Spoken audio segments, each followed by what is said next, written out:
trophy dash. Just call it a trophy dash and call it a day. That would be a better way of doing it, and you save everybody a lot. It's just a lot of BS to go and put on a 5-minute race, but really it would be better than having what we had yesterday outside of Fernando Alonso making up all the spots he made on soft tires. But yeah, that was just Alonso doing what Alonso does, wasn't it? Yeah. Alonso was mega all weekend this weekend. Him and Leclerc, they got absolutely everything they could have done out of their cars. They didn't put a foot wrong. No. They were brilliant, both of them. Yeah, old Leclerc had it today, and then Hammer Time came out, and he couldn't fade it though. No.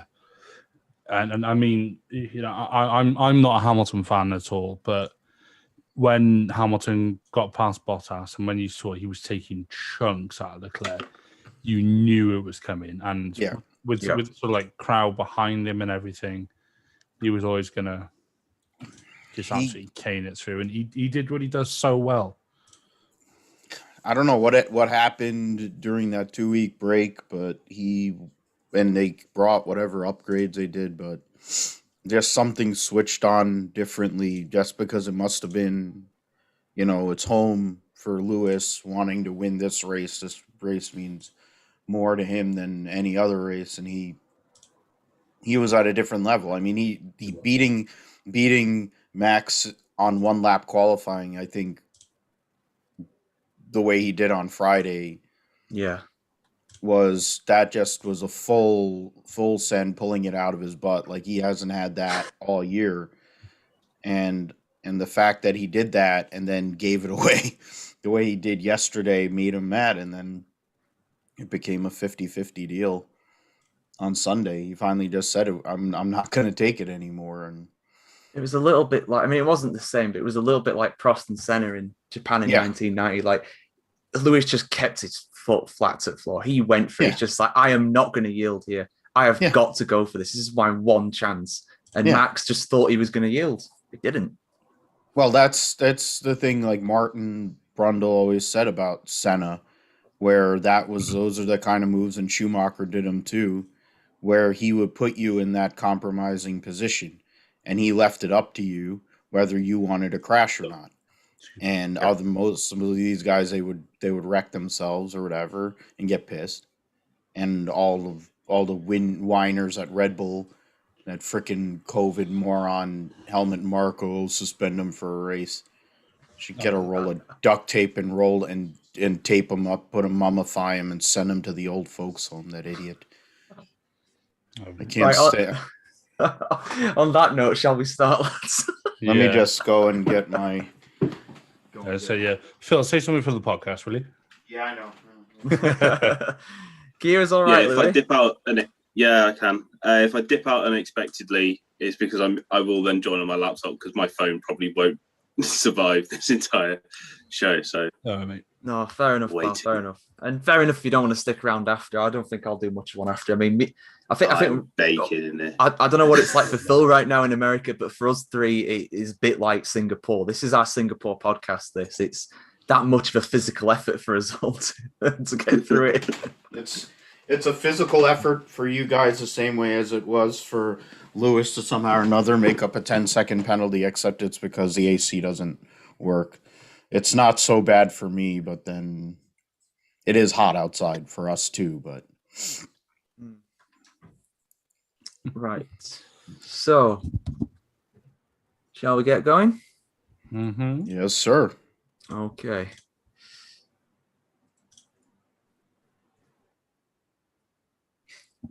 We said it was going to happen. Max Verstappen and Sir Lewis Hamilton were always going to controversially crash at some point this season, and it's finally happened at the British Grand Prix today.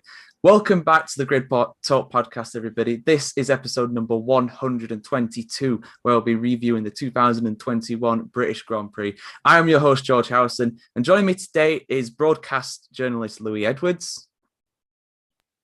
Hello. Phil Matthews from the Grip Strip podcast. Hola.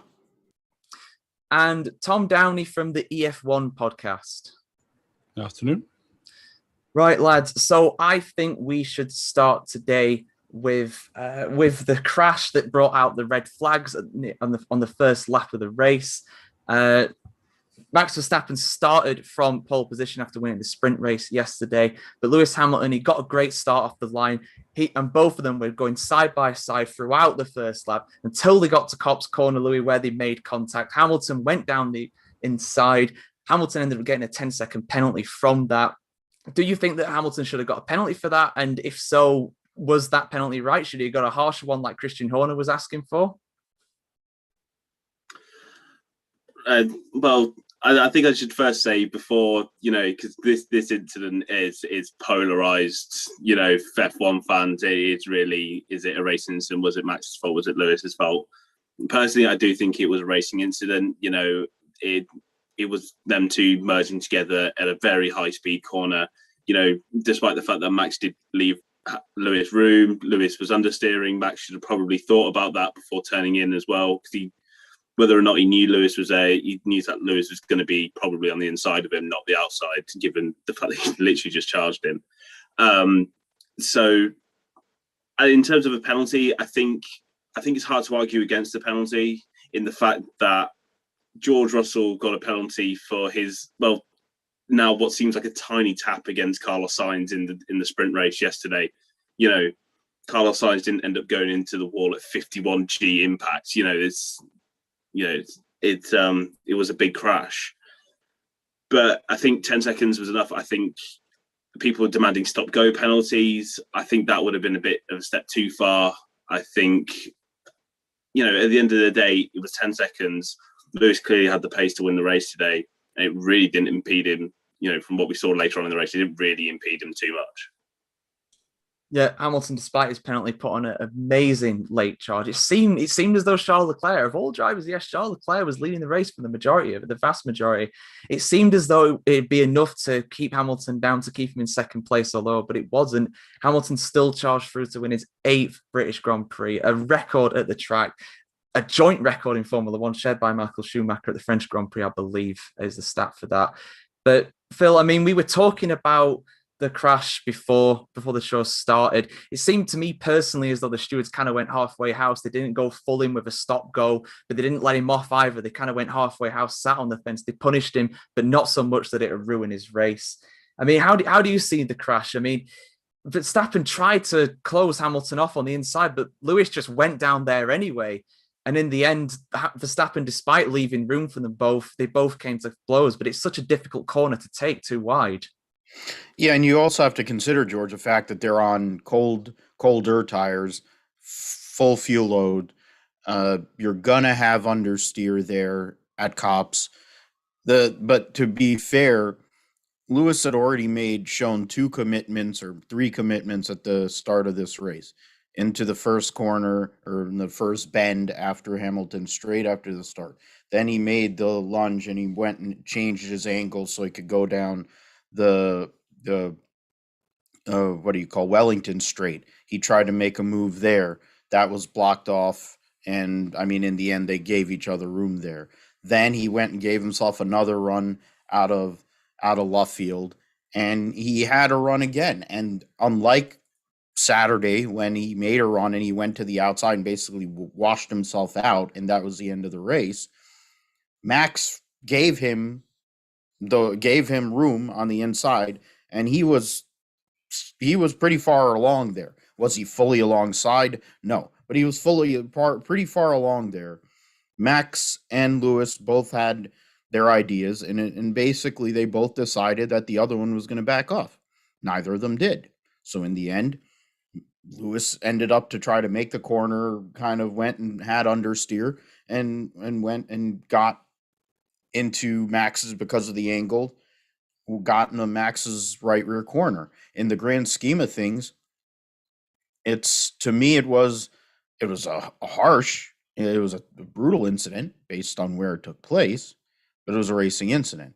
I think if Max Verstappen, to me, with all the pace advantage he's had all year on Lewis and Mercedes, he could have given that away, and they could have won that race on strategy.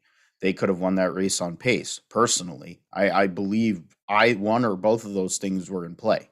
He didn't want to give in. Lewis was doing what he had to do because he knew that that was his only chance. If he got right behind Max, Max is going to do what he's been doing for the whole entire season, which is pulling gaps, and he would have been able to control the race. In the end, it was a racing incident to me, personal bias aside. But the fact of the matter is, both guys both of them had avoidability in there. If Max really wanted to avoid that, he could have. Lewis tried to back off, and you look at the move that he had to make to win the race. He went exactly in the same place. Charles Leclerc actually left the room, but in turn, he basically washed himself out the way that Lewis did on Saturday. And we'll, I guess, have more to talk about when we get into the Hungarian Grand Prix qualifying and stuff after all the media is talked about in 2 weeks' time. But for today, Lewis persevered, came through, probably get penalty points on his license. But he ties, Schumacher and others with 8 wins at a Grand Prix, and he's 1 win away from 100, and he's going to one of his best circuits ever, which he's won at whether in a great car, good car, bad car at Hungary. And if he can qualify somehow or another, put a lap together like he did on Friday at Hungary in a couple weeks' time, he has a great chance to get number 100 there. Yeah, all very good points there, Phil. And I do agree with you. I do think if I had to say something, it's a racing incident. I mean, Formula One and the stewards talk about wanting to let the drivers race or let them race hard but fair. Yes, there was contact, but you can't say for sure. It's like VAR in football, for example. They're using it for things that aren't clear cut. That was not clear cut. You can't say for sure whose fault it was. You could have said that Hamilton should have backed out. Some people might say that Verstappen should have backed out. It's an interesting one, but I can see why they gave a penalty, but I don't agree with it necessarily either. I think it is harsh.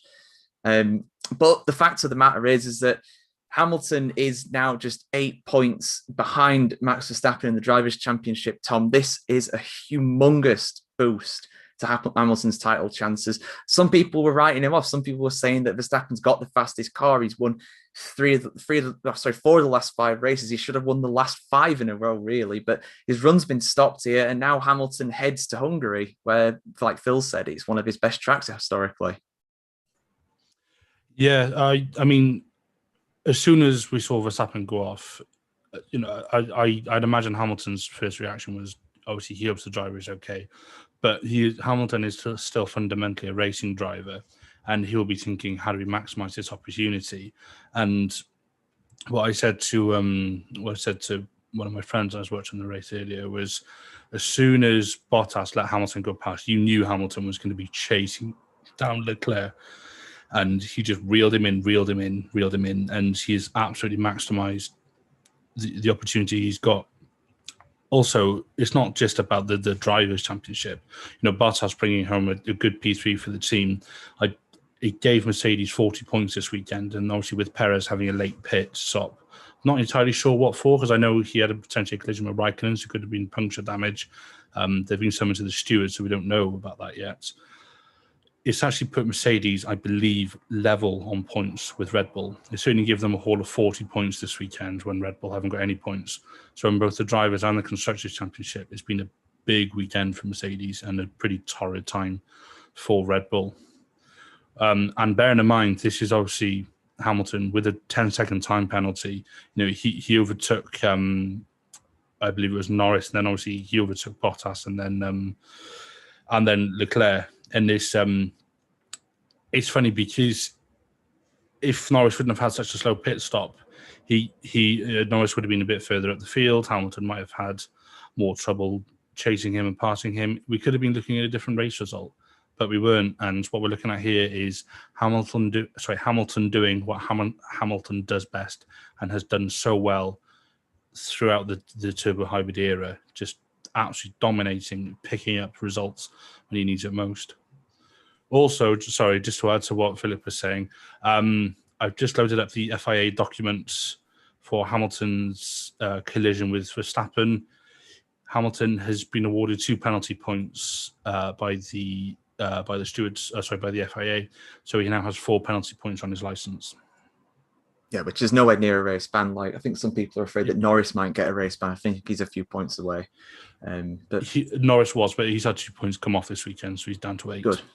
Good. No, I don't want to see drivers banned for races unless they do something like a Grosjean Belgium 2012 or something like that. I think it's a pretty dumb rule, to be honest with you. I mean, it's not come into effect yet, but it will happen eventually, and it might happen to someone who doesn't really deserve it. But yeah, like you say, Tom. I mean, Hamilton, he's a great champion. He is one of the greatest ever, if not the greatest. 99 career wins, 8 wins at Silverstone, 7 in the last 8 years. He's won every race in turbo hybrid era, apart from 2 at Silverstone. And then the other 2, I think he finished second, which is it's just ridiculous. He really does have a home advantage around Silverstone, and it was wonderful as well to see 150,000 fans. I think there was about 350,000 fans over the entire weekend, which was helped by the F1 sprint as well and the qualifying, the different format. It's just fantastic to see after such a long time without fans at all or reduced capacity, just to see the place packed out. I absolutely loved it. And I'm sure a lot of people loved it watching. But we've got to mention as well, Louis. We've got to mention Charles Leclerc. Second place in the end. He would not have expected that coming into this weekend. He is very good around Silverstone. He got a podium and a 4th place last year, I believe, in the 2 Silverstone rounds, and an awful Ferrari. But he led the majority of this race, and he didn't look into it at all. He took his advantage when Verstappen and Hamilton crashed, and he looked comfortable for the majority of the race. It was just the very end that let him down. Yeah, I mean, he was so comfortable in the race. Then he had those engine issues that we were all panicking about. He kept getting the cutting on his engine.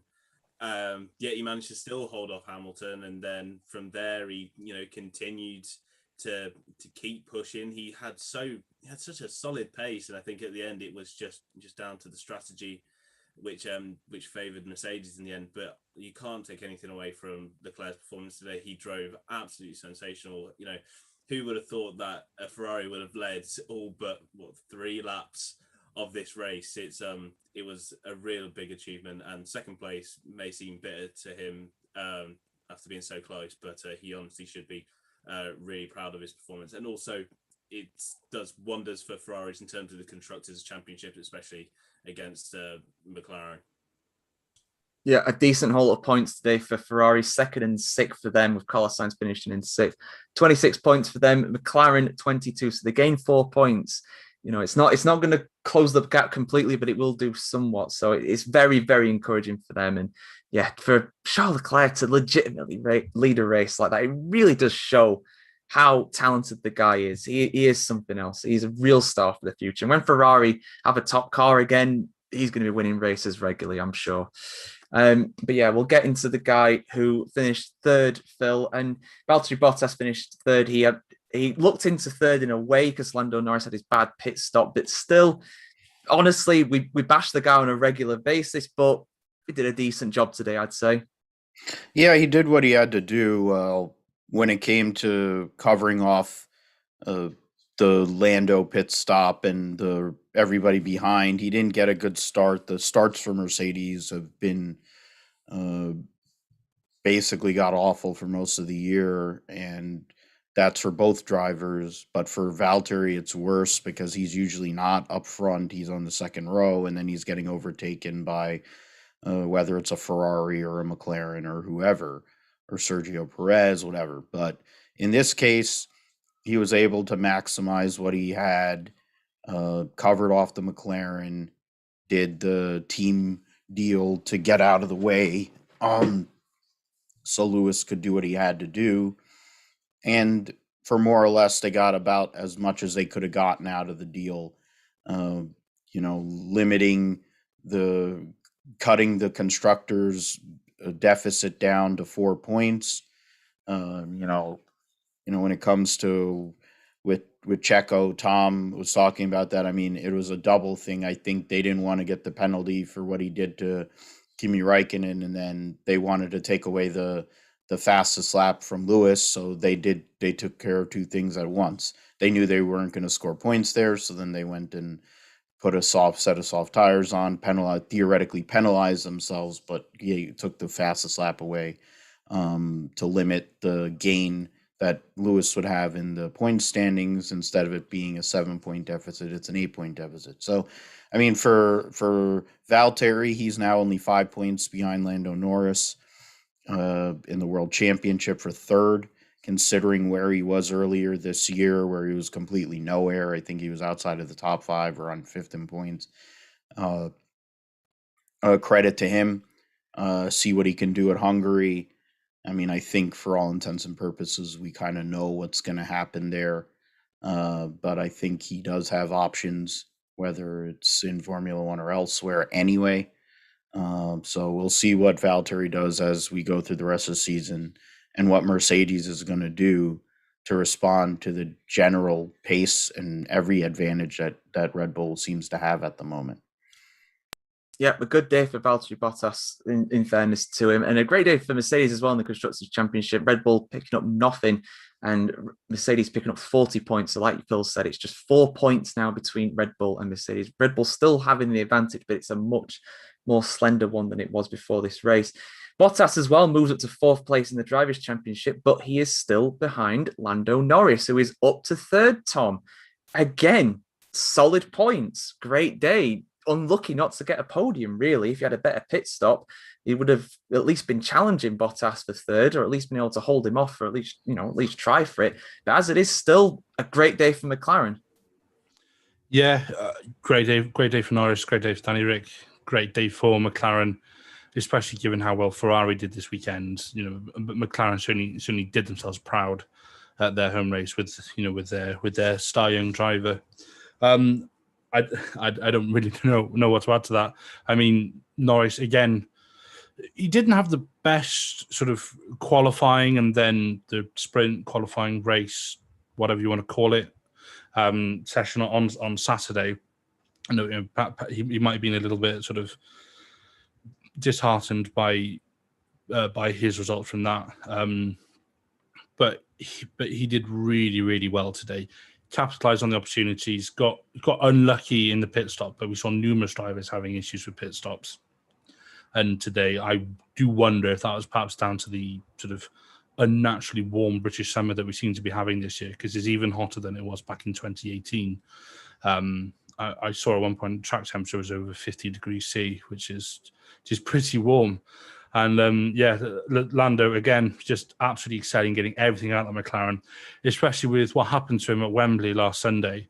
I mean, I'd like to think he goes out saying that obviously we hope Lando is okay after that, and that his head is held up high and he's delivered on track this weekend when he's needed it most, as has Danny Rick. Danny Rick held off Charles Leclerc for 5th, and brought him a good haul of points for the team.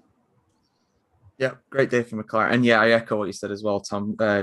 Obviously, Lando Norris had his watch stolen at Wembley after the Euro 2020 final. I think it was worth 40 grand as well. So it was a very expensive one. So yeah, I hope he's all right. And honestly, after that, I didn't think he'd have a great weekend. I thought he'd struggle, because that's a big thing to get over mentally. There's you get people on the internet commenting and saying, "Oh, it's nothing to him. 40 grand watch, he can afford 20 of them every day." It's not like that though. Yeah, exactly. And that's not the point. People tend to forget that Lando Norris is still a very, very young man. Yeah. He's only 21 years old. And just imagine if you're 21, a fairly well-known public figure. I mean, ever since he's made it into F1, and especially since he's come to the front at McLaren this year, he's a lot more sort of like, he's becoming a lot more of a household name.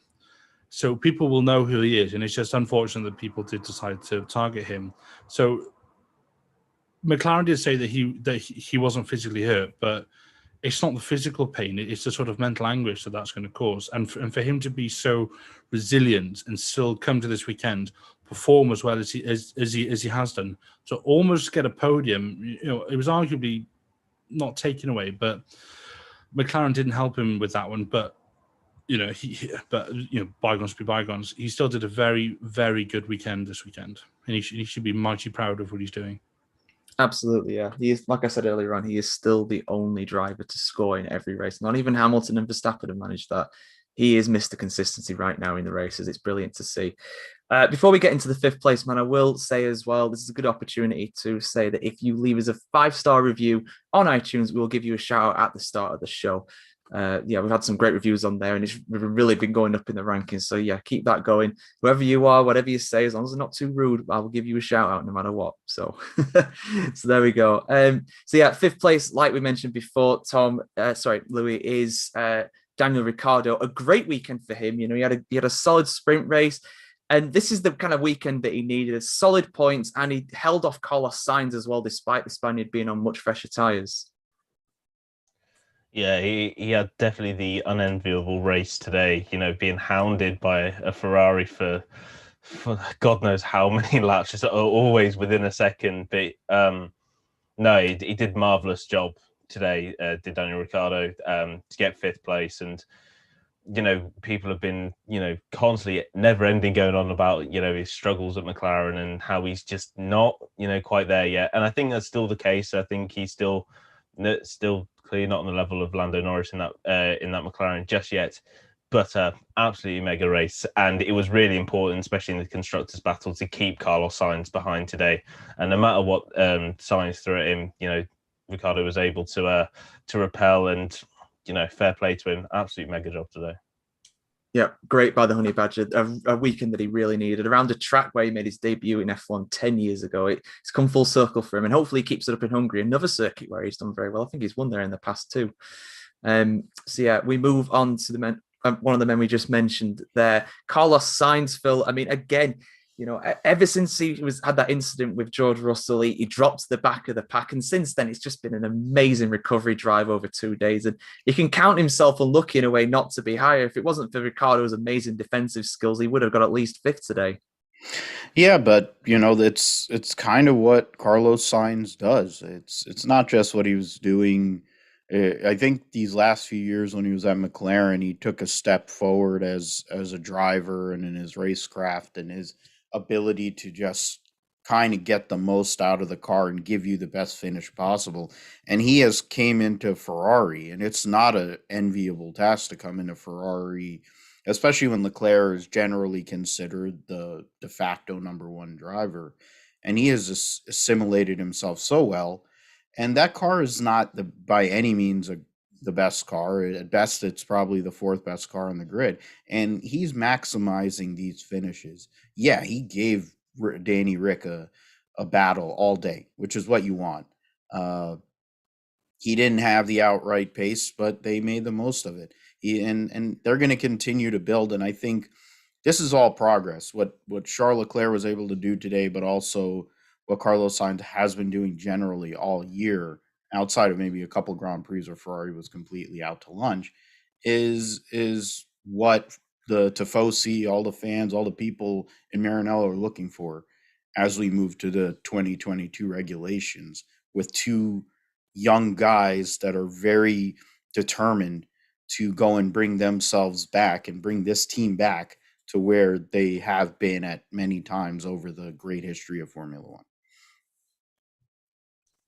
Yeah, Leclerc and Sainz, like you said, 2 young drivers that have got bags of potential that are performing out on track. They just need a better car to get wins and challenge for championships. But you never know, that could come next year if they get the regulation changes right. They'll need I say they need a better engine. They didn't look slow down the straights at all this weekend. So, you know, they've really made massive strides with that car, both the chassis and the engine. And we'll move on to the other Spaniard next. He was in 7th place. Fernando Alonso, Tom. I mean, some would say maybe some too strong defensive driving in the sprint race yesterday, but today, again, he was brilliant. He got absolutely everything he could out of that Alpine. 7th place, a very solid finish. Yeah, I mean, it's just Alonso doing Alonso things, isn't it? You know, he had a very, very strong race. He put in some punchy moves at the start, and I think maybe that Renault Sport power unit in the back doesn't have quite as much grunt as he would have liked, which is why we saw the likes of Danny Rick and even Sainz moving past him, as I believe he was up to 5th at the start. of the race. He certainly makes some early moves, perhaps not quite as much as he did yesterday. But yeah, a good weekend for Alonso. Good chance for him to get some points in the bag for Alpine. I've been ever since about, I'd say since Austria really, but France before that, I've been pretty impressed with Alonso. When he initially started this year, he took a long time to get used to get used to the car, get back into the swing of things, and I thought, well, maybe we're not going to see the same Alonso, but he is definitely back to his classic best now, I think, and he's again he's put in a very good race day today, and also in the two quali events, like we said, especially yesterday, a really strong weekend for him again. Definitely nibbling towards the top 6. Yeah, brilliant to see. Like, it's starting the sprint race. It was brilliant. Just hung it around the outside in every corner. It was working out for him brilliantly. And that's 5 races in a row that he scored points in a car that's in 7th in the Constructors' Championship. That's mightily impressive, especially if you compare him to how his teammate has been getting on. Although Ocon has done better today. We'll get on to him shortly. But yeah, Alonso showing why he's the number 1 man in that team, why he was right to come back, why he's good enough. He's brilliant. He really is quality. Another guy who had a decent day today, I feel, Louis, was Lance Stroll. I mean, a bit of an anonymous performance. We didn't really see him that much, but 8th place in the Aston Martin, 4 points for the team after starting 14th. I don't think that's a bad day, really. Yeah, he was a kind of a driver that went somewhat under the radar today. We were chatting during the race. It was like, how the hell did Lance Stroll got into the points? And it's like, well, he just, he got a great restart, off the standard start, got himself into the points, just managed his own race. And I think we can be fairly impressed with what he was able to achieve. Of course, he had to do a lot of the heavy lifting in today's race for Aston Martin, given the antics of his teammate, which I'm sure we'll chat about later. But I think Stroll is a driver who is, we expect these rookies, to come in and then just sort of hit the ground running. But Stroll's been sort of slowly but steadily sort of improving his driving year on year, and I think a lot of the people, especially people like me, who really didn't rate him for his especially first 2-3 years in Formula One, I think he's really starting to come into his element, come into his own, and the years that he's had now behind the steering wheel of a Formula One car are starting to come on show. I think Aston Martin I think they have been quite disappointing this year. They've clearly struggled with the regulations, but 8th place, 4 points, they don't want to be losing out to the likes of Alpine, so they need to keep scoring these points. Yeah, they're in a big battle with Alpine in the Constructors' Championship. It's only 4 points between them and AlphaTauri, and Alpine are a little adrift actually now, 12 points behind. But yeah, just keep picking up points every now and again. That's the important thing. And that's what Ocon has done today. Esteban Ocon finished in 9th place. And for a guy that was really, really struggling for one reason or another, ever since he signed that new deal with Alpine, he needed that result today, didn't he, Phil? Yeah, definitely did. He's basically been in hibernation ever since he got the extension. And now, whether it was pushed by Fernando Alonso's recent form and how he's kind of picked himself up and just he's doing what he does, like Tom says. Ocon had to show up, and they had the pace. Of course, they had the tire advantage in a sense during the sprint yesterday, but in turn, he actually put together a good race. He's not exactly known for putting together great races over time and making mistakes. So the fact that he was able to go and get points, mini points there, they get 8 points today for Alpine, put themselves smack dab into that points battle for 5th in the Constructors. It's only 9 points between them, AlphaTauri, Aston, and Alpine. So credit to Ocon. They'll go to a couple of tighter circuits here, Hungary and then Zandvoort. Once they come back from the summer break, you'll have a couple of bigger circuits too. So we'll kind of see where Ocon is at here over the next couple of months. These next 4 races, I think, will kind of be a sign of things, where he's at relative to his, of course, much more experienced and legendary teammate, and what they're going to bring and how far they really want to go in regards to trying to move up within this constructors standings. Yeah, I really thought that Alpine were going to struggle this weekend. It's a very high speed circuit, Silverstone, a lot of long straights, but they've done well. And Hungary is a track that really should suit them. And I mean, it's not time for bold predictions just yet for that, but I think Alonso will do really well at Hungary. He can pull some incredible results out of awful cars, and that Alpine isn't too bad. So we could see some very strong points for them again in 2 weeks' time. I mean, we mentioned that Lance Stroll, he kind of just ghosted into the points. But another guy that ghosted into the points was Yuki Tsunoda, Tom. I didn't even realize that he finished in the top 10 until after we saw the standings. But 10th place, a point, the only point for AlphaTauri this weekend. It could be important come the end of the season. Not too bad of a weekend, really, for him. Yeah, I was pretty surprised to see Tsunoda in the points. Especially given he qualified, what about P16, P17? He was right down there. But yeah, I'm a bit with you on that, George. I looked at the results and I was like, oh, Tsunoda was P10. He was like, given he's had a bit of a bad run of luck recently, and especially as Gasly has had so many good finishes lately, and we know how good a driver Gasly is, which we'll get onto in a minute. It was good to see Tsunoda in the nicest possible way. It was good to see Tsunoda have a weekend under the radar, because he had 3 or 4 big incidents in quali this year. It's like Baku brought out red flag in France, and he had a crash in Imola. I might be missing one there. I don't think so, but possibly. And obviously we've heard how perhaps not heated, but how passionate he can get on the team radio as well when he asked politely to be left alone, should we say. So yeah, it was very diplomatically put. I like that. We're going out live, so I better be careful. But yes, but no, it's he's had a good, I think, solid but not spectacular weekend. But that's exactly what AlphaTauri are going to be looking for.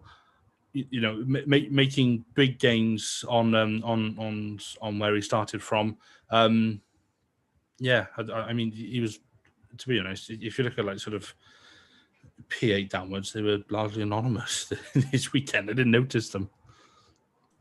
Yeah, there were a few drivers that kind of dropped down towards the end. Perez, Raikkonen, and Gasly, our 11th man as well.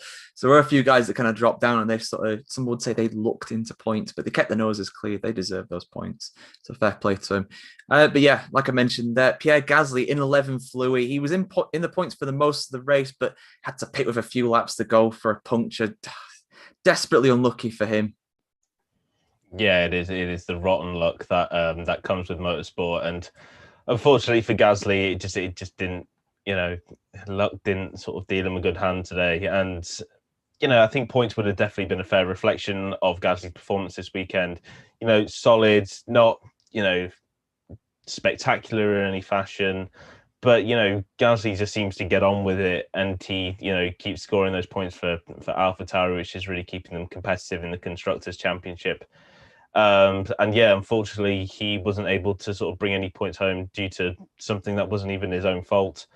But as we were just talking about, Yuki getting that point, I think at least means that AlphaTauri came out of this weekend with something, because I think they definitely deserve something with Gasly. But if he wasn't able to finish in the points, and I think it's a good job that that Yuki was able to sort of pick up the mantle and and get that 10th place.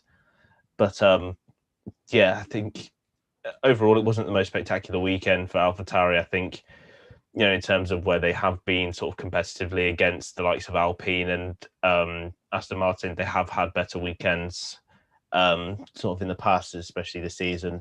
So, yeah, I think this is just one that can be written off, and I think they'll definitely come back stronger in Hungary. Yeah, you would expect so. AlphaTauri still in 5th in the Constructors, though. That is a big deal for them. It's weird. They didn't have that great of a car last year, but they ended up in 7th. But they got a much better car this year. And yeah, anyway. So if they end up with 5th at the end of the day, I think they'll be very happy with that. But not the best weekend for them this weekend. They'll have to get the form back for Hungary, because it could be a big one for the likes of Alpine. But yeah, speaking of bad luck, we had to get onto him eventually. George Russell finished in 12th. He started this race in 12th. He actually got a penalty though after the sprint race. He finished 9th in that one, dropped down to 12th for his incident with Carlos Sainz. And despite his best efforts, Phil, it's 12th place. But, you know, it's still a good performance by him. He still gets absolutely everything out of that car, but there's just not that much to get for him, really. Yeah, I don't know if having those 3 positions really would have mattered, because they made mention of it. Martin mentioned it on the telecast, where George usually struggles on the starts with this car too. So he usually loses positions. So in turn, he lost 2 positions. He would have been battling back. I think there was a little bit of a breeze, albeit you all are dealing with a lot of heat there. And we know that the Williams car is not exactly the greatest when there's wind. So you have that plus the high speed. This is definitely not a circuit that this car is suited to. I think Hungary in 2 weeks' time is definitely a circuit where a Q3 appearance could happen and he could make points. George, getting a 12th place when you consider where his teammate was, which was nowhere all day. He backed into a 14th because Raikkonen got spun out. Perez decided to pit. Vettel had to park his car. I mean, so Latifi really wasn't in a factor all day either. So it was best case scenario really for George Russell. There are races coming up. Some of these races on tighter circuits are where he'll have a chance, because it looks like they have good pace on those type of circuits, and it may give him an opportunity if he gets track position to finally get that point for Williams before we know, we all hope, the eventual move to a certain team. So yeah, a certain unspecified team that we cannot reveal, but it's obviously Mercedes. Yeah. So yeah, Russell doing everything he could. Yeah, Hungary could be a big opportunity for the end of the day. It's hard to pass around there. He's very good at qualifying. There's definitely potential. And let's not forget that he got 8th in actual qualifying on Friday. 8th in a Williams. There's something else, that kid. He really has got some unbelievable pace in that car. And I hope he can show it in the Mercedes one day. He gets a proper chance, a proper drive in that car. It's not far off for him. It's got to be next year, surely. It has to be. It's got to be. But yeah, so we'll kind of skip past Antonio Giovinazzi and Nicholas Latifi. Giovinazzi 13th, Latifi 14th. There's not really anything to talk about with them. They just kept the noses clean, did all they could. Alfa Romeo and Williams not really having that much pace this weekend. But we'll get on to the other Alfa Romeo of Kimi Raikkonen, Tom. And he, again, a bit like Alonso, he was doing his best. He was trying to keep cars behind him for long. He had Sergio Perez coming up behind him, though, towards the end on fresher tyres, and they eventually made contact. Yeah, it was just a shame for Raikkonen, because he was having a fairly decent weekend given the relative performance of that car, but then he just absolutely cooked it somewhere at one point. Was it going through Cops, or am I just thinking that because that's been such a problematic corner this weekend? It's the chicane. Was it as Abbey chicane? No, I think it was Vale, the final chicane, wasn't it? Vale, that's it. It was Vale. Thank you. Yeah, but he just completely lost it, and he was tank slapper at possibly Maggots and Beckett's as well at one point this weekend. Yeah, I mean, with Kimi, I do wonder how much life is left in the old dog. Because let's not forget he is 40 now. He's racing against some drivers whose fathers he also raced against. If you look at the likes of Verstappen and Schumacher, and obviously he raced against Alonso back in like 2003, 2004 and stuff. And it's just like, he said that Formula One, I mean, I've mentioned this, I think, on the Everything F1 podcast the other week. Kimi said that, there's that famous quote or that snippet of him from the end of Drive to Survive, possibly season 2, where he says, it's just a bit more of a hobby for me. I wonder how much longer Vasseur is going to be able to deal with someone who wants to do this just as a hobby, especially as Alfa Romeo have obviously signed an extension with Sauber, and now one of those seats is not tied to Ferrari anymore, which is quite a big thing for them. So whether Kimi leaves on his own accord or if he doesn't have a contract renewal, I'm not sure when his contract's up. I think it is the end of this year. I don't know. Yeah, I don't know how much longer he'll be around. I like Kimi, don't get me wrong. I don't love him perhaps as much as some other people do. You know, he has a very, very loyal fan base. And I'm sorry to any Kimi fans who are listening. But yeah, I wonder how much longer he will be around for. Yeah, I wonder that too. Yeah, he's 41. It was 41 at the moment. He's 42 at the end of the year. Yeah, I'm not saying he can't do it because he can. He was doing well today until the crash. I don't know whose fault it was. I don't think we saw any replays of it. I think we just saw it live. And to me, it looked as though Perez had every right to shut the door on Raikkonen. He was off the track at that point and he just got unlucky with it. But yeah, so it is at this point, I think Kimi's just hurting his legacy a little bit personally. But, you know, I don't think Alfa Romeo will keep him on. I think they'll probably keep Gio on because they'll want a guy that's a bit experienced now that can improve and is having a better year this year, to be fair. And that second seat will probably be someone like Ilott or Porsche. I think we've talked about this a lot, to be fair, though. But we'll see what happens. You never know. Drivers, the silly season in the driving market does surprise us. But a guy that surprised me today, though, Louis, was Sergio Perez. And honestly, even though he was starting from the pit lane today, I genuinely thought, right, he's on the hard tyres. This is Sergio Perez. He's in a very fast car. Frankly, he's going to be fired up after yesterday. He might get fourth. You never know. But he was miles away from that. He got to the edge of the points, but couldn't get past Gasly. He pitted fairly early, and then he pitted again towards the end, trying to make up ground. And then he had that collision with Raikkonen. So very much a day to forget for the Mexican. Yeah, I don't think his strategy particularly helped him either. They pitted him despite the fact he was starting on those hard tyres. He then did pit. I think he was like the first person to pit, which meant inevitably he was going to be on the two-stop. You know, given the heat, it was really difficult to keep those tyres sort of within a good running temperature without blistering them. And yeah, it really wasn't Perez's day. You know, he was actually in the points for a brief moment. You know, after the collision with Raikkonen and then after Gasly's pit stop, he was in the points. But then they decided to box him again. I'm going to assume that Red Bull pitted him to take the fastest lap. I don't think there was really any strategic reason to do that. There's no point, you know, taking your driver out of, you know, 10th place to then just take a point off Mercedes, even though if he just stayed in 10th, they would have made that point anyway. I'm not really too sure. Probably just to get it off of Lewis more than anything, rather than for the constructors. But I know what you mean. It does seem a bit extreme. It's like, you know what? I may not win, but I just want you to lose. Yeah. The attitude from Red Bull after the crash has been quite petty. So it does seem like a very sort of petty thing to do. But no, it was a weekend to forget for Sergio Perez. You know, it's really uncommon to see Perez just sort of spin out before just during a race on a place where you wouldn't really expect a car to spin out, given that it's almost flat out through Chapel. Yeah, it was definitely something to forget, and it needs to move on to Hungary, where Red Bull are going to need every single point that they can take. Absolutely, yeah. It's gone from Red Bull walking it in some people's eyes to Red Bull in crisis mode very, very quickly. This weekend has really changed everything. But some things don't change, though, and Haas is definitely one of them, Phil. 17th and 18th, aka last.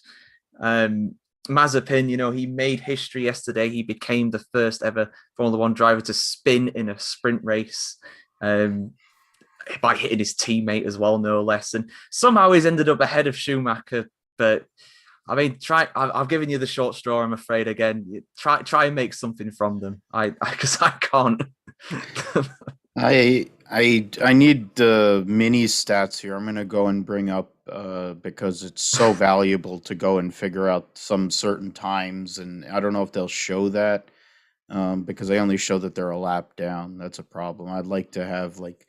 Does it show that Schumacher was told to back off to give Mazepin that's my thinking. I don't know, like, because Mick was ahead of Egghead as he usually is, but then also you add the fact that their cars are just trash, and I mean it's just, I don't know what they're doing. I know that those guys are used to being in the back, so now they know their way to get off the grid, and maybe they get good exercise from there. Maybe it's farther away from where their pit garage is or something.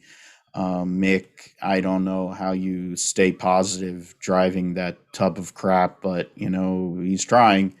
When it comes to Humpty Dumpty, it really doesn't matter. I mean, he spun yesterday, which I think Tiamat Marduk was doing one of his videos for F1 2021, and the first person that spun was Egghead. So it kind of fits a narrative. Steiner giving him the spinning top. There's certain things you just kind of death taxes and Egghead spins out or hits his teammate. What I'm waiting for is for Mick to like power bomb him through a table at some point, whether that's during the summer break or he throws him off a boat in Monaco randomly. I don't know, like they go and him and Vladdy, it'll be him, Vladdy, and then his daddy, and then Mick Schumacher will just sneak in. It'll be like some sort of secret mission. It'll be like a Liam Neeson movie.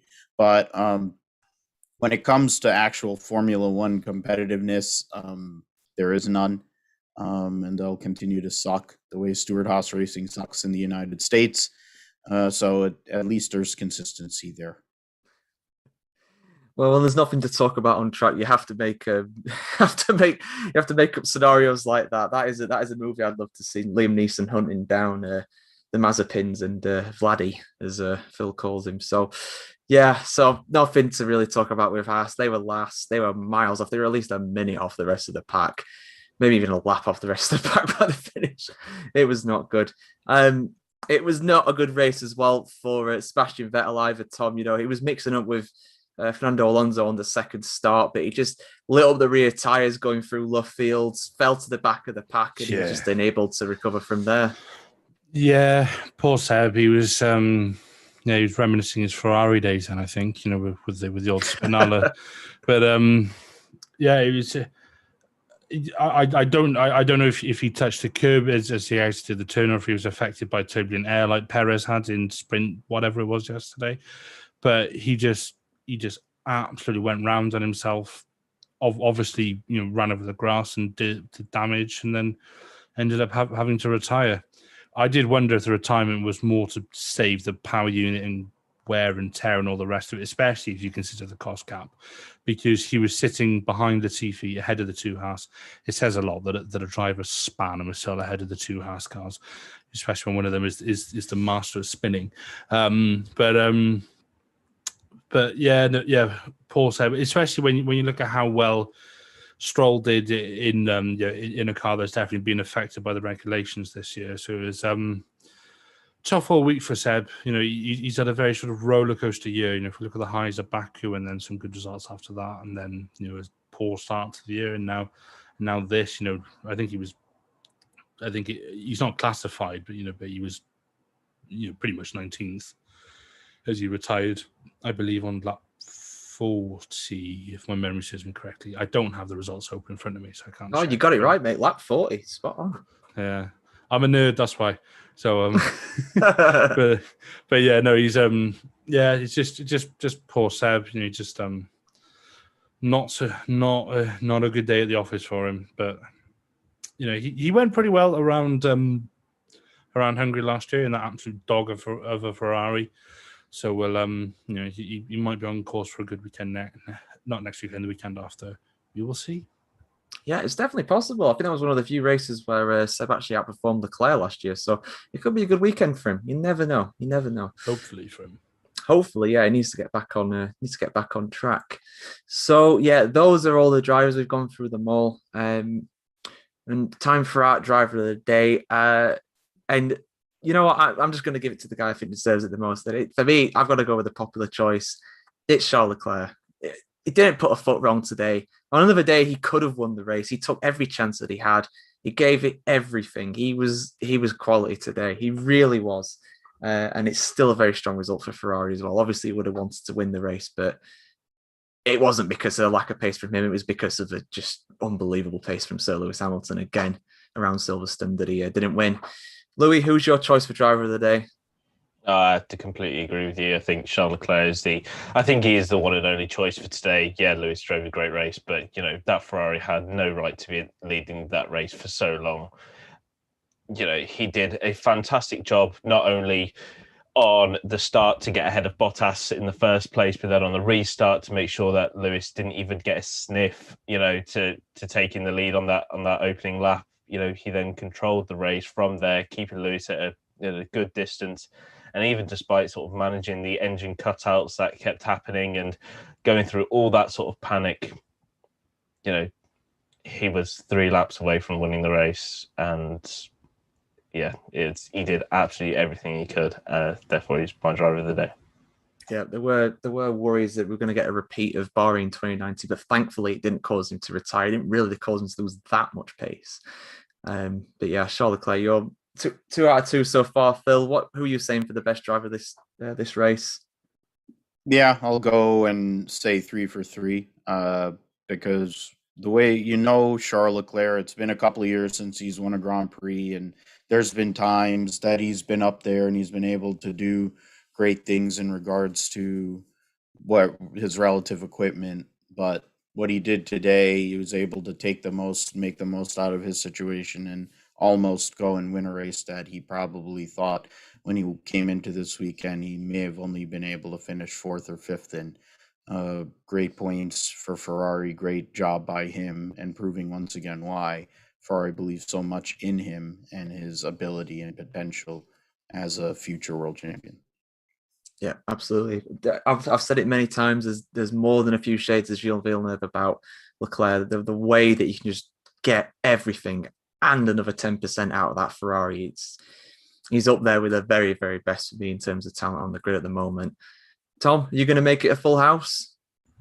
I'm indeed going to make it a full house. As good as Hamilton was to obviously win the race, for Leclerc to hold on that long and to almost have the race win in what is at best the 4th best car on the grid, you can't not give it to him. He had a scintillating day, and it's a shame he couldn't quite top it off with a P1, but he should be very, very pleased with the P2.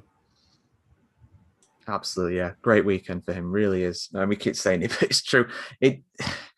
When you have a weekend like this, when you have a drive like this, you just got to say there's nothing more he could have done. Absolutely not. He did far better. I mean, he finished 40. I mean, he obviously had a very different race, but he finished 46 seconds ahead of his teammate today. That's more than 2 pit stops. That's a ridiculous gap. Yeah, let's get into the plug-in time. Let's plug our outlets where you can hear or see more from our panelists. Louis, where can people hear or see more from you? You can find me at viewfromthecrowd.com. I write various articles about sports that take my interest, not just Formula 1, but football, NFL, and various other sports. And then I also write for the amazing sportlightpro.com, doing some F1 articles as well as a monthly column on Chelsea Football Club. Yeah, Louis was frantically writing the sprint qualifying report yesterday. I do not envy you at all doing that. It was awful. I can imagine. It was over in half an hour and you got to write all that. It's, yeah, very frantic for the viewers, very frantic for the journalists covering it as well. There we go. Phil, I've mentioned that you're a part of the Grip Strip podcast. What is that and where can people find it? Yeah, George, thanks for that as always, and thanks for having me on. It's motorsports and sports-related podcast out here in the good old US of A. I'm out in New Jersey. Josh Fine, my co-host, is in Florida. We go and talk about all different motorsports, Formula 1, IndyCar, NASCAR, anything that goes fast, basically. We talk about on the Grip Strip podcast. We also talk about the NFL. We sneak in some other sports in there here and there, whether it's baseball or hockey or basketball, or we'll talk about Olympic stuff probably because now we're getting into a lull period with all the racing kind of going off due to the Olympics. So we'll have to come up with filler. You can find us on our host is Podbean, but we're on Apple Podcasts, Amazon Music, Spotify, Pandora. We're also on iHeartRadio, Stitcher, TuneIn. So you can find us there. We post once a week as long as the executive producer gets out of his own way. And we talk about all different things. And if you enjoy thoughts on Egghead, I continue to go and pontificate further on Egghead in more detail on the Grip Strip podcast. So if you want to go and listen to that, thanks again. You kind of contradicted yourself though there, Phil. You said that you talk about all things fast, but you talk about Haas as well. Like that doesn't It's racing. Make any sense. It's racing. They're involved in racing. Now, what they do on the racetrack, it is debatable that they are fast or that they are involved in racing. But hey, you have to go.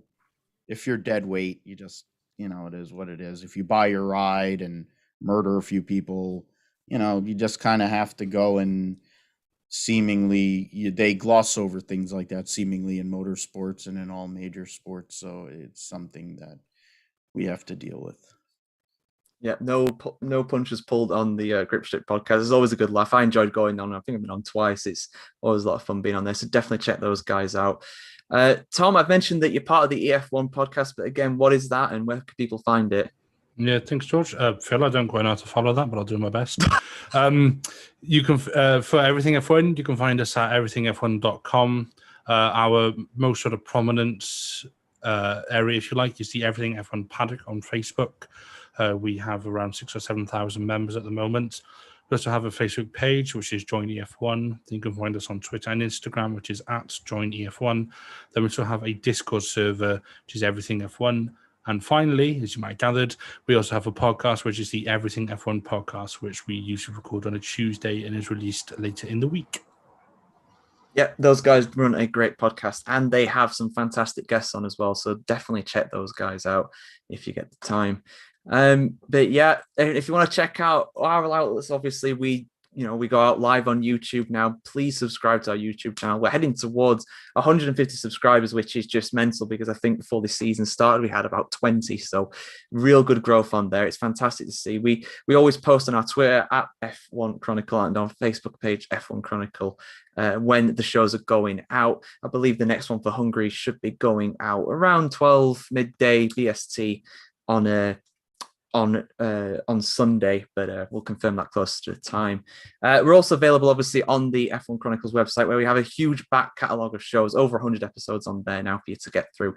It's not just race previews and qualifying and sprint qualifying now, but also more documentary-style ones like Ayrton Senna Tiregate, the 1994 Benetton Conspiracy, and a hell of a lot more. And we're also available on our Spotify, Apple Music, Amazon Music, Verbal, Omni Studio, and Pocket Cast. Just go to the F1 Grid Talk. Just search for F1 Grid Talk and all of those. Sorry. And I want to thank my panelists for coming on this sweltering day here in the UK. We mentioned how hot it is at Silverstone. It's baking in all of our offices right now. I think it's a bit of a Singapore Grid Talk podcast for how hot it is in our offices. So thank you guys for coming on. I really do appreciate it. No worries. Thanks as always. Thanks for having me, George. Oh, always welcome, lads. Always great having you all on. And like I said, we'll be back on Sunday to preview the Hungarian Grand Prix. Will Hamilton get another win or will Red Bull get back to winning ways? Who knows? We'll discuss it all there. Until then, goodbye.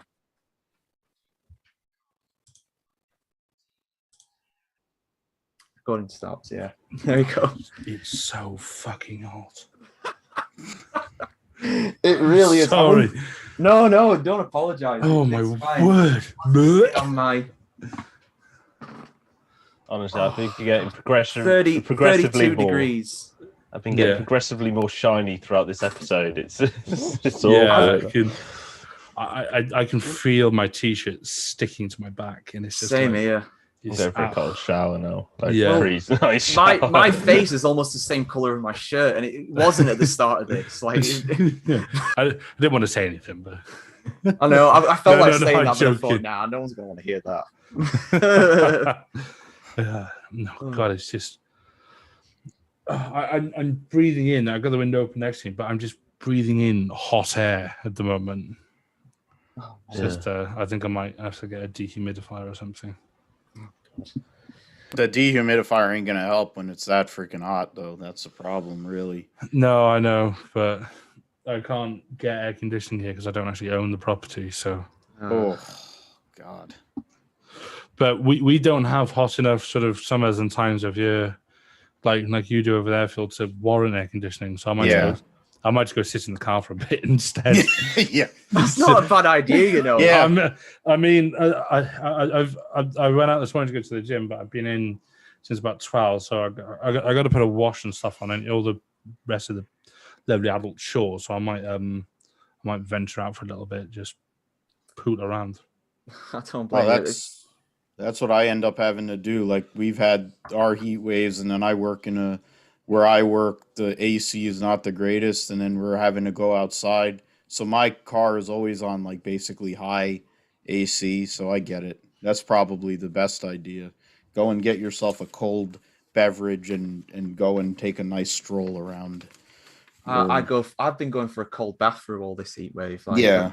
a nice cold bath, and it really, really properly cools you down. It's hard getting in there. Don't get me wrong, but Yeah. when you're in there, it's nice, and it really keeps you cool through the night. So Yeah, yeah, they say that's way more invigorating, those cold showers.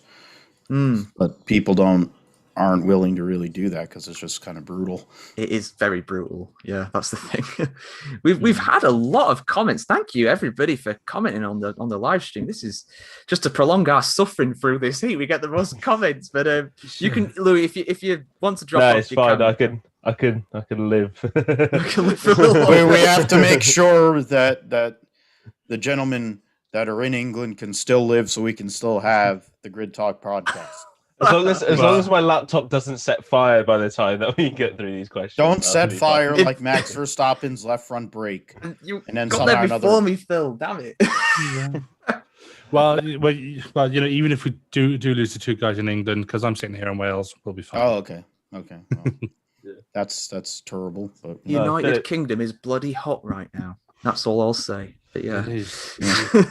Something I was going to say earlier, when Philip was coming up with his movie idea about Mick Schumacher chasing down Nikita Mazepin, I was like, this would be a really good movie to name Drive to Survive. Yeah. Yeah. It's true. Mazepin has to drive, otherwise Mick's going to go and kill him. Yeah. I will find you, and I will overtake you. Yeah. That's a good one, actually. That is a good Liam Neeson, actually. I've watched Taken many, many times, but yeah. Anyway, so less about Liam Neeson films, more about these comments. So we've had a few here. So Gravity Twister has commented saying Hamilton showed zero sportsmanship by not at least acknowledging he was in the wrong. Well, I don't know if he has acknowledged he's in the wrong. I mean, obviously he had a penalty. No, he's been very adamant that he was alongside enough for Max to that shouldn't turn. I think Lewis needs to take something that he's not. I think he wasn't as far ahead as he thought he was. I think he was a little bit further back than he might have thought he was in the moment. You know, things happen so quickly. The driver doesn't have time to completely recollect everything that happened. All he knows is that he was in the inside. Max has come across him, but I think we have the benefit of hindsight with the fact that we see endless replays. Lewis doesn't have that in the car. Yeah, because he would have been looking at the corner at that point, and obviously he's just felt contact from Verstappen on the outside. That's his kind of perspective on it. But there we go. Yeah, I can see why. I mean, we've said that it's a racing incident in our opinions. I think we've come to a bit of a consensus on that. But yeah, I can see why some people would be a bit annoyed, especially Max Verstappen fans for obvious reasons. But yeah, so when you consider Red Bull spends all their time whining, whether it's Max Verstappen or any of his bosses, humble him a little bit. You can go and come back to earth. His dad made a career out of running over people, so maybe he'll. Did he crash into the back of it, into Lagos? Wasn't he being lapped? He crashed into Martin Ocon, Brundle. Oh no! Ocon. I'm talking. Yeah. Yeah. He crashed into the yeah. back of Martin Brundle and a couple other, I think, like Eddie Irvine and somebody, and climbed over the back, one of the cars climbed over. It was like 4 or 5 cars because there was like a LaRousse or something involved in that. Like, it was really top notch stuff by Yas. hence why he became Yas the boss before he was the one that caught fire with the illegal fuel tank I haven't heard that podcast. I shouldn't speak because I have the one book about the 94 from Was it the German Grand Prix in 94? Yeah, it was a German Grand Prix in 94 when Steve Matchett caught on fire because he was one of the fueling people. Yeah, that's right. Because Benetton they fiddled with the fuel delivery system where it wasn't allowed for a greater volume of fuel per second than was permitted, and it obviously overfilled and went up like a fireball. Yeah. Yeah, and we went into all those conspiracies and all the controversial things that happened in the 94 season in a podcast. So do check that out, honestly. Had some great insight from people like Alex as well in that one. So yeah. Just to drive it home a bit, the 1994 German Grand Prix held on 31st of July. I was about -5 months old. I wasn't born either. -4 years. Oh, great. No, sorry, -6 years old. I was -6 years. God life. 21st century boy. I only turned 21 in 2 weeks. Oh my God. You can't even drink in Phil's homeland yet. What is going on? Mind you, the beer they drink in America, I wouldn't bother anyway. Yeah, I need to drink at least a 12-pack before it matters, so that's part of the thing. Oh, I said that out loud. Sorry. Yeah, I was 9. So there you go. I'm old. Thanks for making me feel old on this. Seasoned is the word, Phil. Seasoned. Yeah, that's what my hair looks like. Seasoned. I'm lucky that there's still not a driver on the grid which is younger than me. Yuki is right. Let's move on. 3 months older than me. Yeah, I don't want to think about that. When Teo Pocher gets the call, then you I'm done. Then you'll feel old. Yeah. Right. Well, so another comment here, Michael Gonzalez. Michael, you comment quite a bit, and you quite vocal on Twitter as well. So thank you for commenting. He says, I agree with former F1 driver Karun Chandhok. At worst, both at fault. Max's penalty, he is out of the race. Lewis is 10 seconds. Carry on. Tired of hearing about broadcasters /Horner/Toto complaining. Yeah, Christian Horner was quite annoying, to be honest, during the race broadcast. I think, I can see where the stewards have come from. I think they've gone, like I said, they've gone halfway house. They've kind of compromised. They've given Lewis a penalty, but not something that will wreck his race. But I'm sure that Red Bull will be fuming that Hamilton has won that race still after that. I mean, we've talked about it a bit, to be fair, guys. I mean, anything else you want to add? There's not an awful lot to add. I mean, I feel it was racing incident. I agreed with what Chandhok said. One thing I have just seen, because I've just loaded up some F1 social media. I don't know if any of you have seen the response that Verstappen has put out. This looks like it's from his Instagram. Sky Sports shared about 15 minutes ago. I'll just read it out. He says, first of all, I am glad I'm okay. It was quite an impact at 51G, but feeling better. Then new paragraph. Obviously, very disappointed with being taken out like this. The penalty given does not help us in any way. Sorry, messenger's going off. And doesn't do justice to the dangerous move Lewis made on track. New paragraph. Watching the celebrations after the race while still in hospital is disrespectful and unsportsmanlike behaviour, but we move on. It's interesting you say that, because the next comment is from Casper Martin, and he says exactly that. I accepted the crash, and I think, judging by the way his name's spelled, he is Dutch. I don't know, but I'm going to guess he is. I accepted the crash until Lewis had his celebration. That was disgusting, not even mentioning it. I don't think he did mention the crash in the post-race interview. I can't remember off the top of my head, to be honest with you. I was still kind of celebrating a little bit myself, I'll be honest. It was a hell of a last few laps. I mean, Jensen really didn't even go into it either. I mean, but granted, they're good friends too, so that probably wasn't the greatest person to pick there. If they'd had Martin do those interviews, I bet he would have asked that question. I'll say that I get what they're saying, but I think he was overcome with the emotion. It doesn't make up for what happened. I'll also say that, like for Max, I mean, watch your dad and some of the stuff he did, and watch some of the things you've done in your career too, and understand we're glad you're okay, and you date the daughter of Nelson Piquet, who freaking did stuff like that too. Let's be clear here. It wasn't a clear cut, like it wasn't a 50-50 racing and whatever you want to say, 60-40, whatever. You're okay. You have the points lead. When he wins Zandvoort in September, he probably takes off Lewis Hamilton and he's gonna celebrate. Oh, it's the back. Oh, he got it back to him. Look, he won't care. That's the whole point. Everything with Red Bull is playing the victim card ever since for years they've played that, and it's like, look, we get it. What happened was brutal.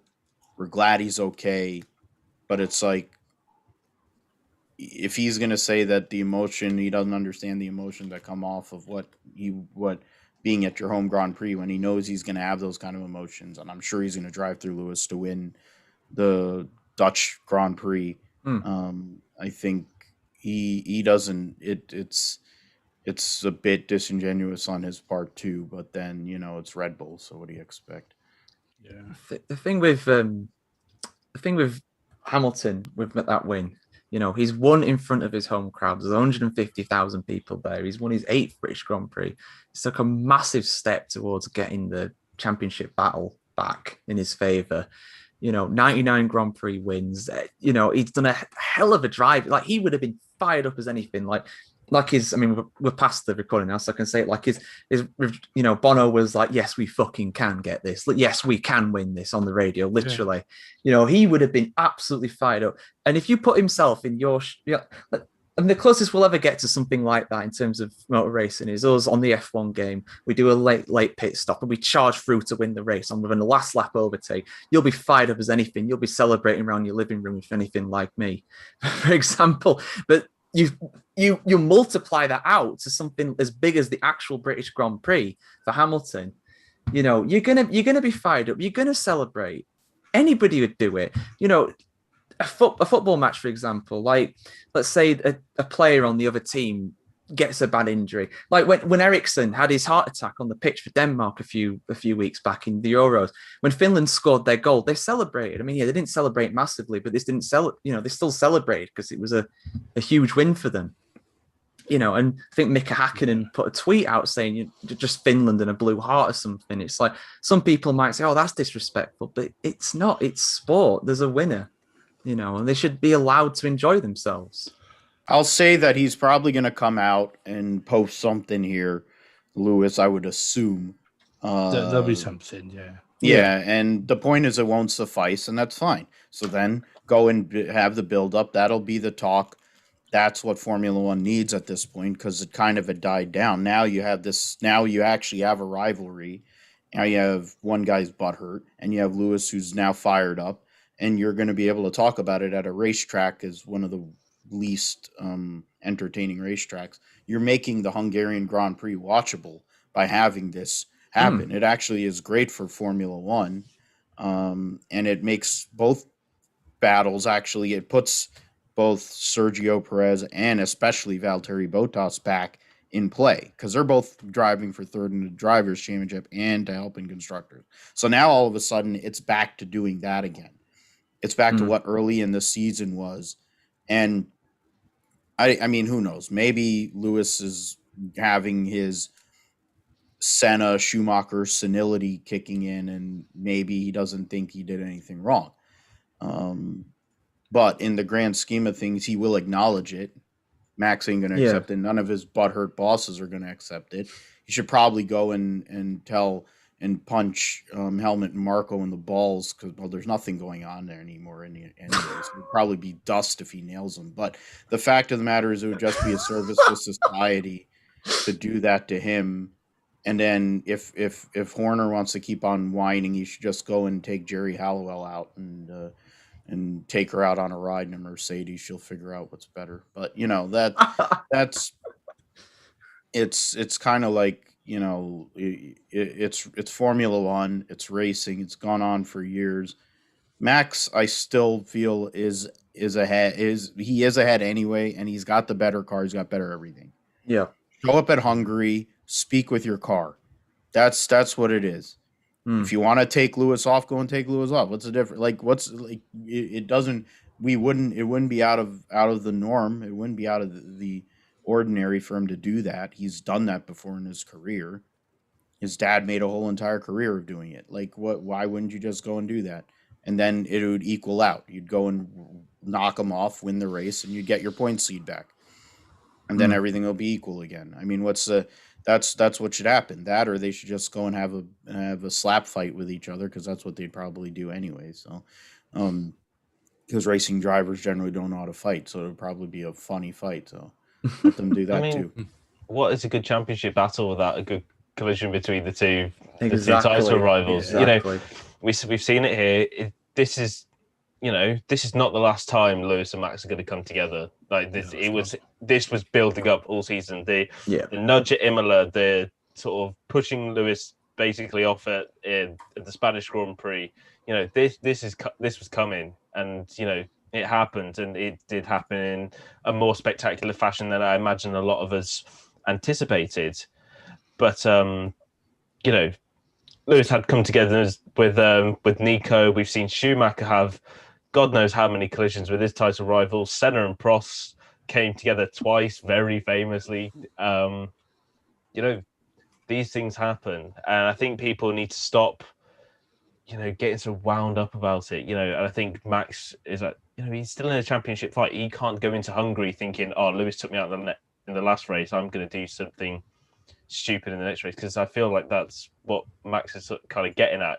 He feels like he's been disrespected by Hamilton, and he feels like he's going to need to get his own back, which I think for such a young driver, he is still a relatively young driver, going into in championship battle, it's not a healthy mindset to be in. He needs to, it happened, move on, show what you can do by winning the championship, not by trying to get back at Lewis over a crash, which, let's face it, was deemed it was going to happen at some point in time. Yeah, absolutely. Like we said, it's been building up, hasn't it? So it was always going to happen. George, one thing which I just picked up on in the chat from Sergio, he said, "I thought the fastest lap when we went to a top 10 finisher, did the rule change?" No.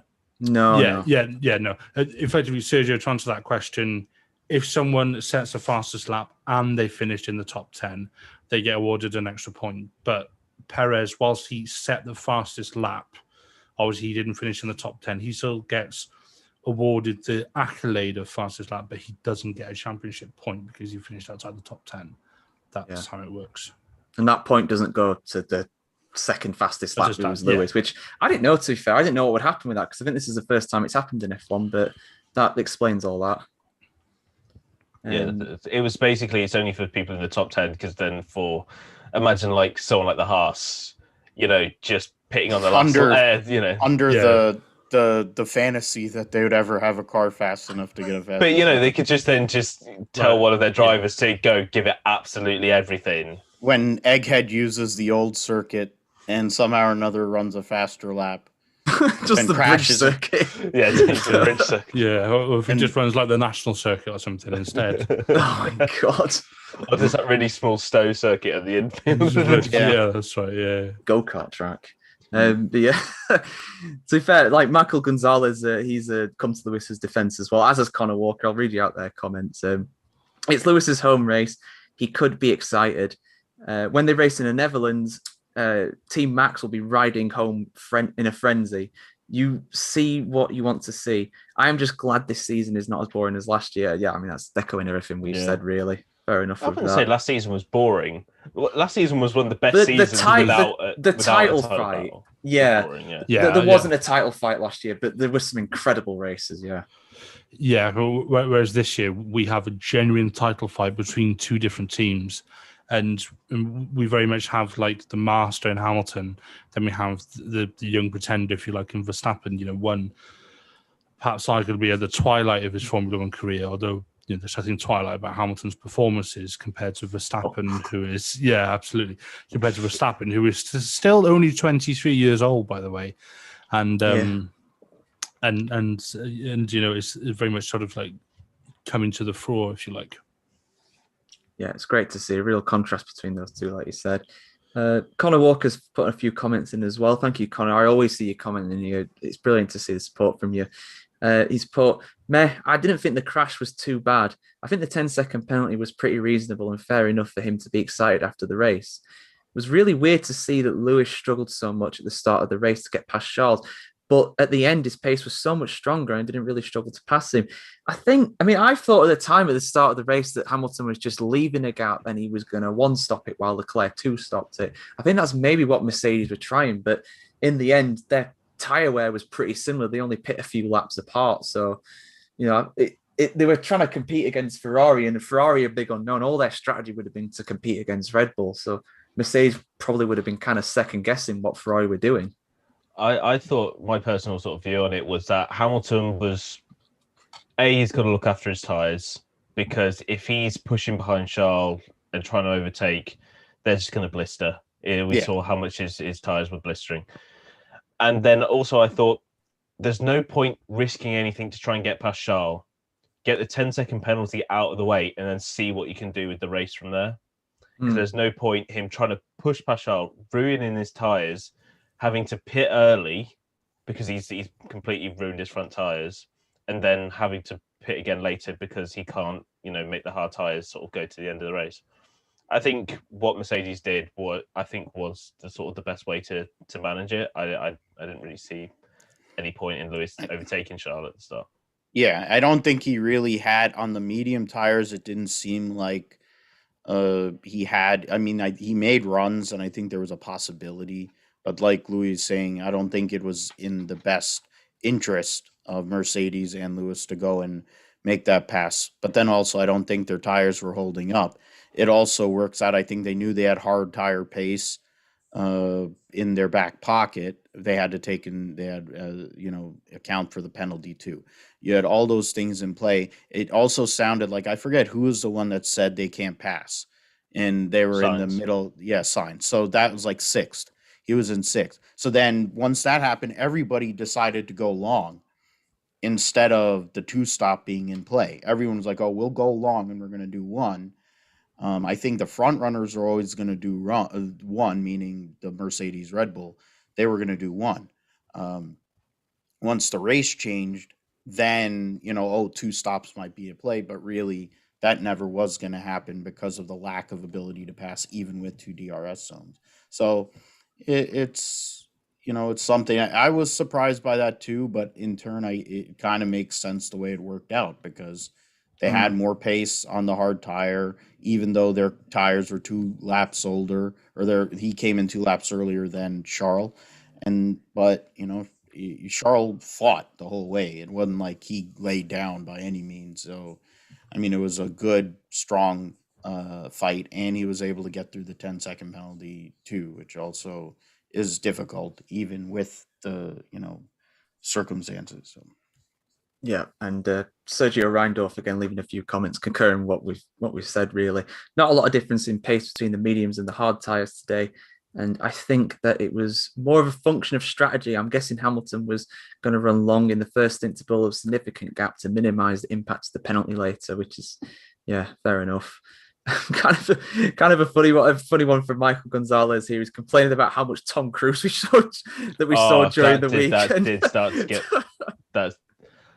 Like before the race started, we saw Tom Cruise. We kept seeing Tom Cruise in the build-up to the race, especially on Sky. I know you were watching Channel 4, George. He was on Channel 4 a lot as well. Yeah, trust me. He was on Sky a lot.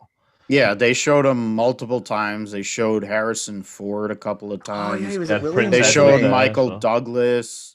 Yeah. I'm like, at least give equal value. At least show some, good-looking women. No, you just have a bunch of old crotchety old men.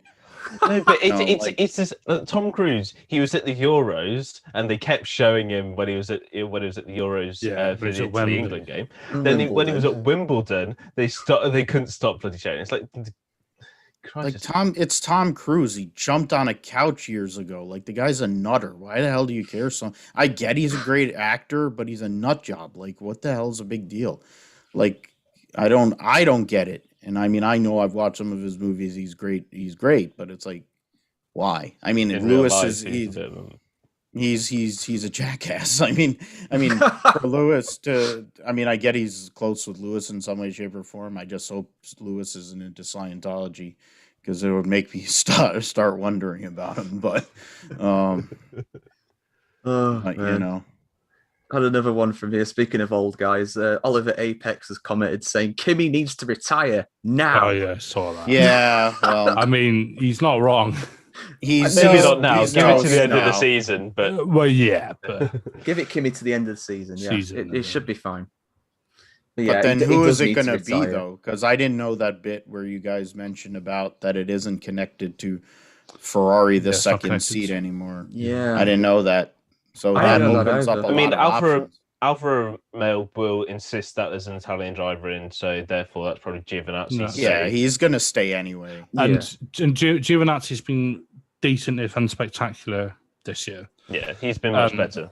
Yeah, and he's comfortably beaten Kimi several, sort of like over and over this year. I do think, especially with the Ferrari engine, the Ferrari connections, we will see the likes of Callum Ilott or Robert Schwartzman in that car next year. Would they consider swapping Mick over there and then just?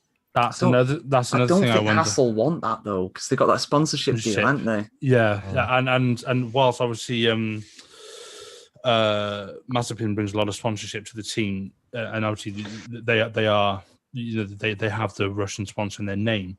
They're still quite heavily sponsored by Under Armour and 1&1. So 1&1 is okay. Yeah, both of those are heavily influenced Schumacher in general sponsorship deals. Okay. So Haas are probably going to want to keep them because they're going to need the money more than the likes of Alfa Romeo, who are going to have a manufacturer backing them. Definitely, yeah. Well, Alfa is the manufacturer backing what is effectively the Sauber team. You know what I mean? Yeah. The other thing as well is, I don't know how much longer Fred Vasseur will be at Alfa Romeo, because he's a very, very good team principal. And I wonder if he might be in demand higher up the grid. Because it wasn't until, I think, this season or last season that he was actually on a full contract.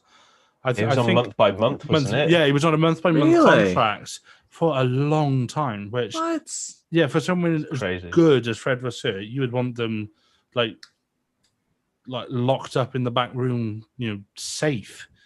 Because he's I like Vasseur anyway. He's got a good bit of personality about him, but he is a good team principal. I love listening to him. He's got a very infectious laugh and stuff. I love listening to him on podcasts and stuff. He's great. Yeah. I've just got here Sawmill Aurora from the Pits to Podium podcast. And he's also made a few appearances on Grid Talk as well. Thank you for commenting, Sawmill. He's just put, George, are you doing well, mate? And then a load of laughing emojis on it. I think he might be referring to how much red of my face is getting throughout this.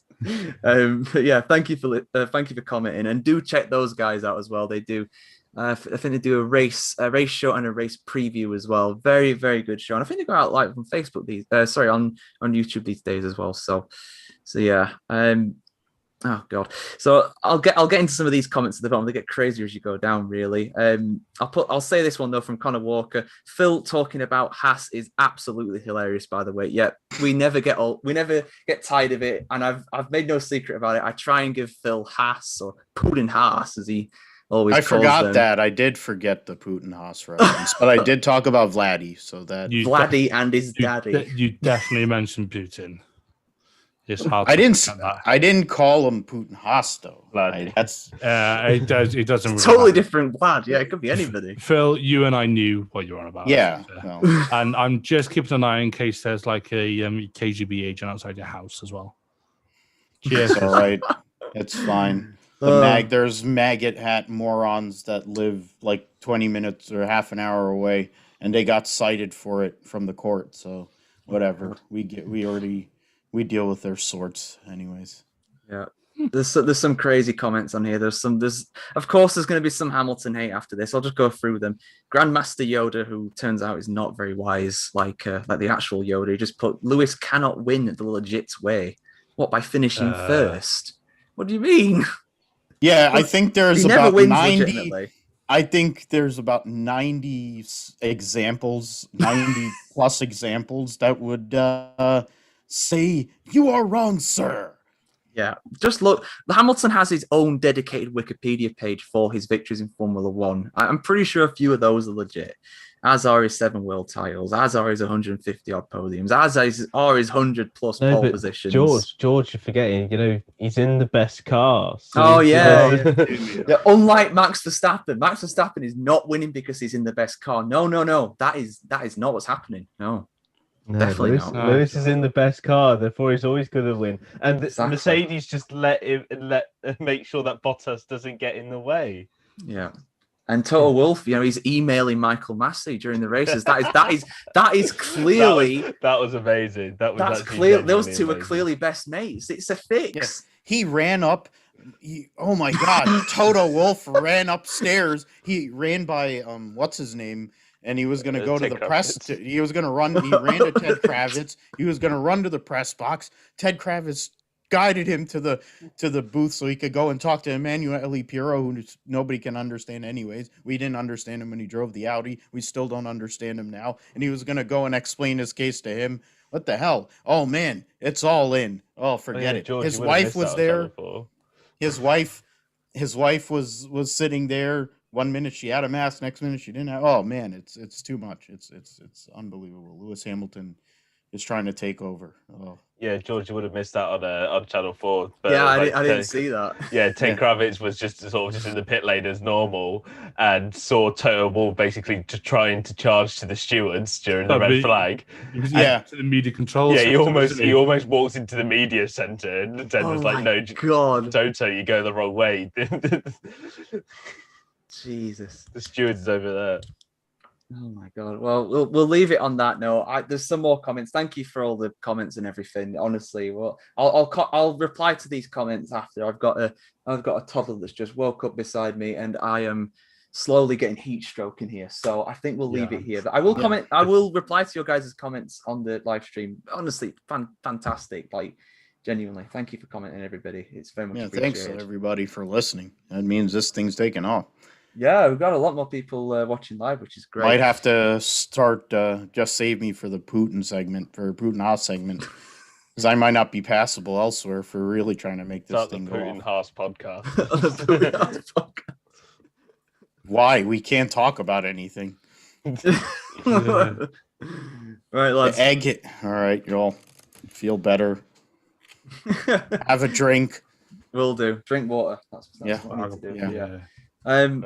But yeah, thank you, lads. Very much appreciated. Take care. Enjoy the rest of your weekends, and see you for the next one.